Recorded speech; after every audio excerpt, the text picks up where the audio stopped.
We cross over to the president, and he's going to be addressing the nation. On where our nation stands in the global fight against the COVID-19 pandemic. Worldwide, confirmed coronavirus infections continue to increase, with over 600,000 lives lost to date. Global recoveries from the virus stand at slightly over 8.1 million, up from over 6.8 million recorded up to last week. On our African continent, cases of infections are rising at an alarming pace. By yesterday, Africa had recorded over 721,000 cases, up from 443,412 recorded cases from the previous week. More than 15,100 deaths have been reported so far, with recoveries at 380,253 cases. Our country, as of this morning, had recorded 1,713 cases, up from 985 cases recorded by last week. This means the number of positive cases increased by over 600 in just 1 week. During the same period, the number of deaths rose from 18 to 26. Meanwhile, recoveries rose from 328 to 472 in the same week. However, for the first time, local transmissions now exceed imported cases, the former standing at 872 and the latter at 841. Another worrisome development is that more and more cases of local transmissions are being reported at the workplaces.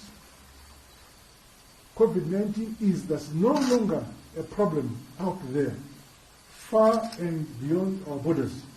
Rather, it is now here amongst us and in our communities. South Africa, which is both our neighbor and our major trading partner, ranks 5th globally on number of infections after the United States of America, Brazil, India, and Russia.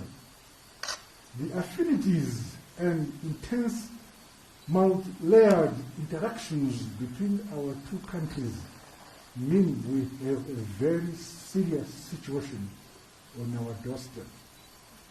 This is coupled with an upsurge recorded in all our other neighboring states.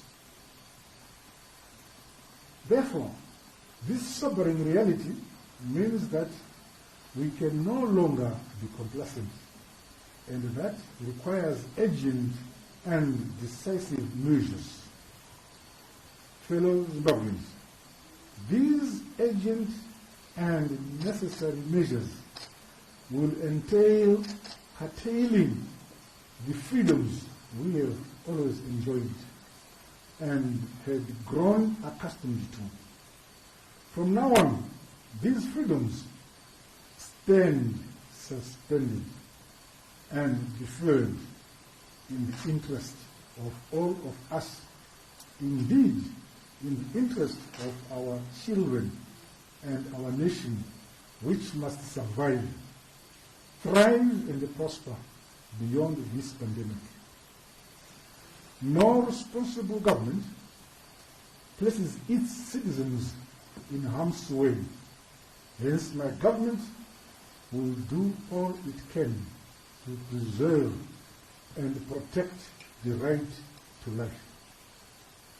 Accordingly, government has decided on the following measures, which take full effect from tomorrow, Wednesday, 22nd July 2020 until further review and notice.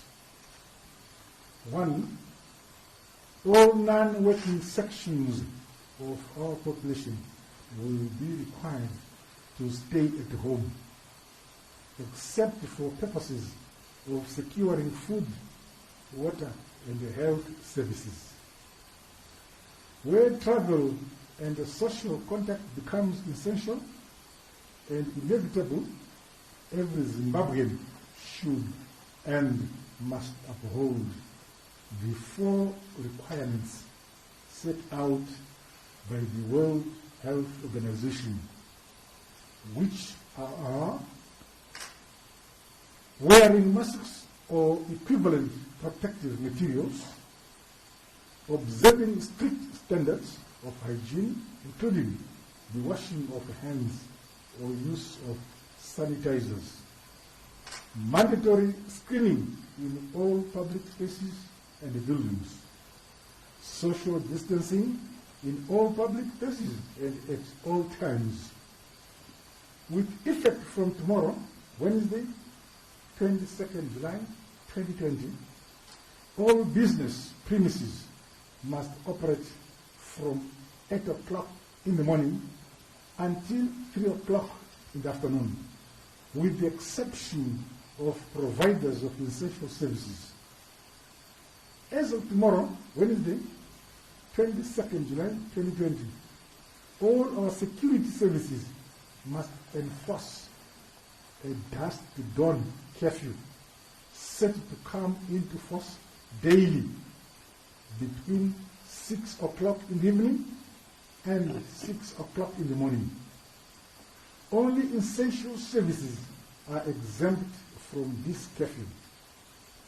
All business operations and premises are required to observe and enforce World Health Organization anti-COVID-19 standards, which include observing social distance at workplaces, wearing of masks at all times, regular screenings, and strict hygiene standards at workplaces. Only registered SMEs which have been allocated workplaces will be allowed to operate, and they must comply with the parameters and the protocols set by the World Health Organization. Our food markets will remain open and operational, and they must observe set measures, rules, and requirements meant to uphold public health. Suppliers to markets should be facilitated to reach the markets, including by our security forces. Intercity town public transport and essential transport to all rural areas remain banned. All approved buses and vehicles for public transport should ensure and enforce public health standards, including the screening of passengers before boarding and the disinfecting of all public vehicles after each round trip. Public gatherings for social, religious, or political purposes remain banned. Funeral gatherings remain curtailed. In line with public health requirements, cessation from places of quarantine by returnees and infected persons resulting in the exposure of innocent lives to the virus will be considered a criminal act and invite a very robust response from our law and the public health enforcement arms. Anyone who knowingly exposes, aids, abates, or infects innocent persons, whether by breaching conditions of isolation or by encouraging actions which undermine public health measures, which government has announced or undertaken will be liable and be severely punished accordingly. My fellow Zimbabweans, these measures are being taken for our collective safety. As Zimbabweans, we have to win the war against the COVID-19 pandemic. We must minimize loss of lives.